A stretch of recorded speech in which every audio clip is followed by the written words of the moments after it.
kita jumpa dalam lawatan hati dengan episode Kasih Tak Memperhitungkan Untung Rugi.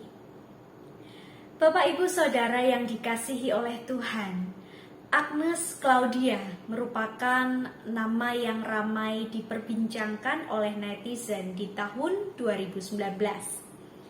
Ia dikenal karena aksinya yang diam-diam membagikan pizza kepada ojek online untuk berbuka puasa. Rupanya tindakan berbagi kasih pada sesama telah diajarkan oleh ayahnya. Selain itu, Agnes Claudia juga membuka usaha sampingan jasa titip atau jastip luar negeri. Ia berkomitmen untuk menyisihkan sebagian penghasilannya untuk berbagi. Mungkin bagi beberapa orang, tindakan yang dilakukan oleh Agnes Claudia merupakan tindakan pemborosan karena menghabiskan waktu, tenaga, pikiran, dan juga uang. Tetapi bagi Claudia, tindakan yang dia lakukan bukan semena-mena karena dia ingin dipuji. Baginya, pekerjaan yang ditekuni merupakan campur tangan dari Tuhan dan harus disyukuri. Bapak Ibu Saudara yang dikasihi oleh Tuhan, melalui apa yang dilakukan oleh Agnes Claudia, kita diingatkan bahwa seseorang yang tulus mengasihi sesamanya, maka sesungguhnya ia telah mengalami perjumpaan dan pengenalan akan kasih Kristus. Hal itu pula yang dialami oleh Maria, saudara dari Marta dan Lazarus. Injil Yohanes pasal 12 ayat 1-8 mencatat tentang tindakan Maria yang mengurapi kaki Yesus.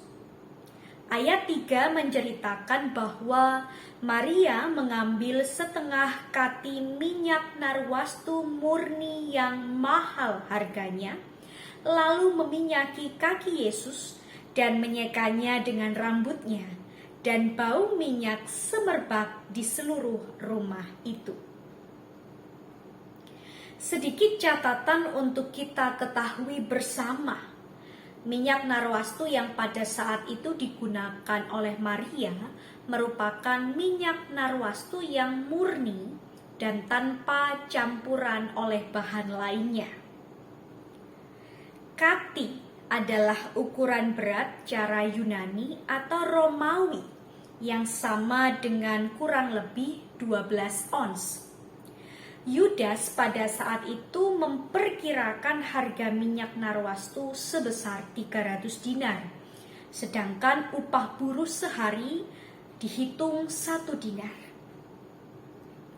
Bukankah minyak narwastu yang digunakan oleh Maria harganya sama dengan upah buruh selama hampir 1 tahun? Mengapa Maria melakukan hal ini kepada Yesus?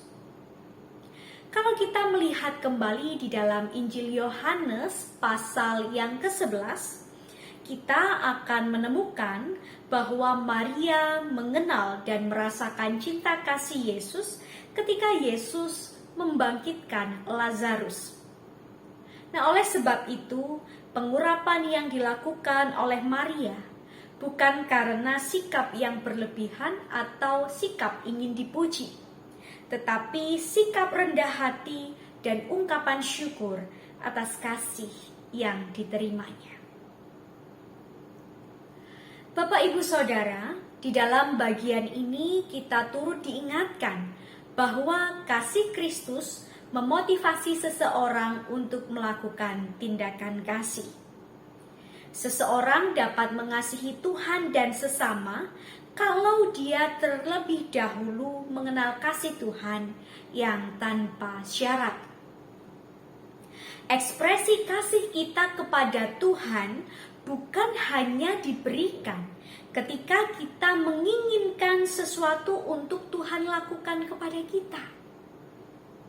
Tetapi kasih kepada Tuhan harus terwujud dengan cara menyadari segala keberadaan diri, kemudian kita memfokuskan hidup kepada Tuhan dan mempersembahkan hidup bagi kemuliaan namanya.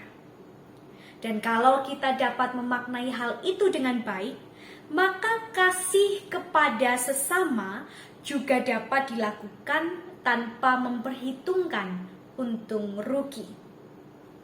Kita tidak lagi memandang sesama sebagai musibah, sebagai musuh yang seolah-olah membahayakan.